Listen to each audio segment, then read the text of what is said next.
পানি দিয়ে তাদেরকে ঠান্ডা করা হয়, আর আমাদের এখানে জমিয়ান আসলে মারতে হয়, কেন এর জবাব দিবে।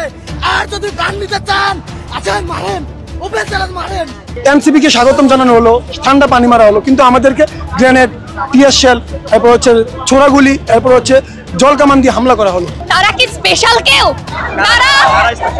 তারা কি আমাদের থেকে স্পেশাল? হাসনাত আব্দুল্লাহ তারা কি স্পেশাল? হাসনাত আব্দুল্লাহ গেলে যমুনাতে গিয়ে বসে থাকতে পারে, আমরা গেলে কেন যেতে পারবো না? আমাদের উপর কেন হামলা হবে? সরকার কই?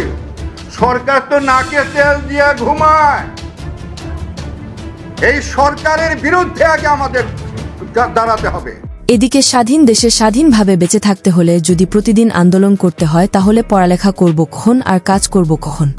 তাই তো স্বাধীন হতে গিয়ে আমরা এমন স্বাধীন হয়ে গেলাম, খেতে গেলে আন্দোলন, শুইতে গেলে আন্দোলন, বেড়াতে গেলে আন্দোলন। এভাবে আন্দোলন দেখার পর এবার অন্তর্বর্তীকালীন সরকার ডক্টর মোহাম্মদ ইউনূসকে উদ্দেশ্য করে অভিনেতা ইলিয়াস কাঞ্চন বলেন, সরকার কই? সরকার তো নাকে তেল দিয়ে ঘুমায়। এই সরকারের বিরুদ্ধে আগে আমাদের দাঁড়াতে হবে। তত্ত্বাবধায়ক সরকারের কি করেছে, কি করেছে বলেন তো আপনারা? সড়ক দুর্ঘটনা কমছে? কেমনে কমবে? কোনো কিছু কাজ করেছে? কোনো কাজই করে নাই। আমি তো জানেন আপনারা, আমার কিন্তু মুখ খুব কাটা, আমার ঠোঁট কাটা মানুষ। আমি কথা বলতে কিন্তু ভয় পাই না, আমি কাউকে ভয় পাই না।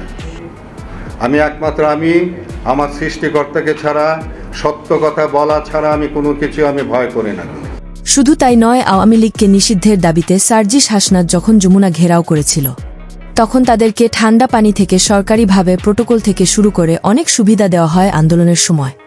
আর যখন বেসরকারি শিক্ষার্থীরা থেকে শুরু করে বিভিন্ন কলেজের শিক্ষার্থীরা আন্দোলন করে, যমুনার সামনে অন্য কলেজের শিক্ষার্থীরা আন্দোলন চলাকালীন সময়ে, তখন পুলিশের লাঠি চার্জ খেয়ে মেডিকেল থেকে শুরু করে ক্লিনিকে ভর্তি হতে হয় শিক্ষার্থীদের। তাহলে এখানেই তো সবার আগে বৈষম্য সৃষ্টি করছে সরকার, এমন মন্তব্য করেন ঢাকার বিভিন্ন কলেজের শিক্ষার্থীরা। যখন সমন্বয়করা কোনো আন্দোলন নিয়ে সচিবালয় অথবা সংসদের দিকে তারা যায়, তখন তাদেরকে হামলা তো দূরের কথা, তাদেরকে কোনো বাধাও দেওয়া হয়নি। তাহলে আমরা কেন আন্দোলন নিয়ে আসলে আমাদের উপর অতর্কিত যে হামলা, টিয়ার শেল, আমার ভাইরা এখন ঢাকা মেডিকেলে, ন্যাশনাল মেডিকেলে তারা ভর্তি আছে, আমাদের সাথে কেন বৈষম্য করা হবে? তাহলে একটা পক্ষের দিকে প্রতি এখানে দেখা যাচ্ছে আমরা একটা সুবিধা দিচ্ছি, একটা পক্ষকে আমরা সুযোগ করে দিচ্ছি, আরেকটা পক্ষ এখানে ন্যায্য দাবি নিয়ে আন্দোলন করতে আসছে, এখানে শিক্ষার্থীদের ন্যায্য দাবিতে আন্দোলন করতে আসছে, সেই আন্দোলনে পুলিশ যেভাবে বাধা দিচ্ছে। সমন্বয়কদের যখন করা হয় তখন তো কিছু বলা হয় না, আমাদের কেন আটকানো হলো? তো আমি বলবো এখানে আসলে সমন্বয়কদের সাথে কি ট্রিট করা হচ্ছে, এখানে এটা আমার ফোকাস না। আমার ফোকাস হচ্ছে প্রশাসন, সরকার যেটাই বলেন সবার, আমাদেরও।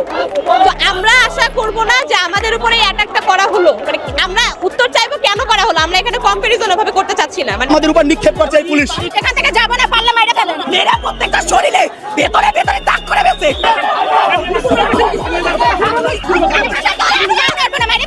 যাবো না, এখান থেকে যাবো না, পারলে মাইরা ফেলেন, যাবো না এখান থেকে, এক পাও নড়বো না, এক পাও নড়বো না এখান থেকে। মাইরা ফেলতে পারলে মাইরা ফেলেন, আরো যদি টিয়ারশেল মারতে চান, বম মারতে চান, মাইরা ফেলুন, ছড়বো না।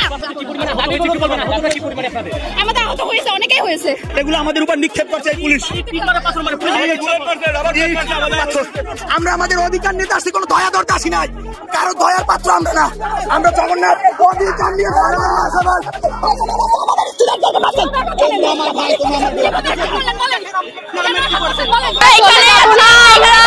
অলরেডি একবার টিয়ারশেল খেয়েছি আমরা, আমরা আবার খাবো, দরকার হলে তাদেরকে নিয়ে খাবো, বাট তারপরে আমরা রাজপথ ছাড়ছি না, ছাড়বো না।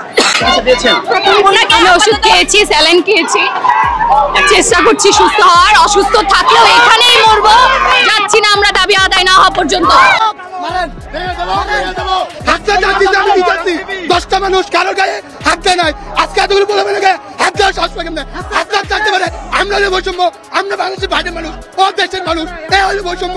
এই নতুন বাংলাদেশ চাইছি আমরা, এই জন্য জুলাই প্রাণ দিচ্ছি, জুলাই রক্ত দিচ্ছি, এগুলো করার জন্য। আমরা আজকে এসেছিলাম জগন্নাথের 3 দফা যে দাবিটা, সেই দাবিটা পূরণ করার জন্য। দাবিটার জন্য আমরা নিয়ে এসেছিলাম, আমরা শান্তিপূর্ণভাবে এসেছিলাম, আমরা কোথাও কোনো ঝামেলা টামেলা করিনি। কিন্তু যখন আমাদের মিছিলটা এই যে সচিবালয়ের সামনে মৎস্যভবনে আসছিল, তো তখন তাদের এই যে টিয়ার শেল, গ্যাস, মানে এই হামলা তো আসলে কোনোভাবেই নাই। যে আমাদের ভাইয়াদের কি অবস্থা করেছে, সবার একদম এই যে কি অবস্থা, বাকিদের গুলি করতেছে, টিয়ার শেল, সাউন্ড গ্রেনেড, কেন এটা কেন?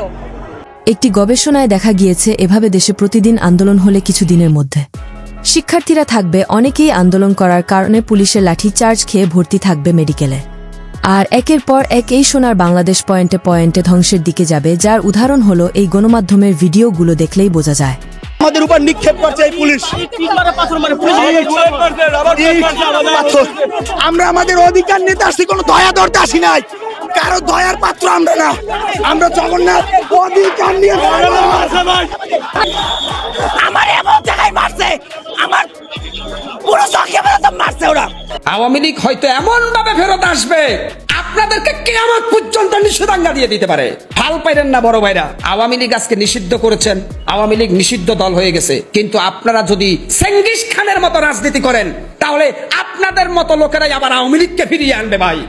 এতক্ষণ আমাদের সাথে থেকে ভিডিওটি শেষ পর্যন্ত দেখার জন্য আপনাকে অসংখ্য ধন্যবাদ। আপনি চাইলে আপনার মূল্যবান মতামত আমাদেরকে কমেন্ট করে জানিয়ে দিতে পারেন। আমরা আপনার সেই মহামূল্যবান কমেন্টের রিপ্লাই দেওয়ার জন্য সর্বদা চেষ্টা করব।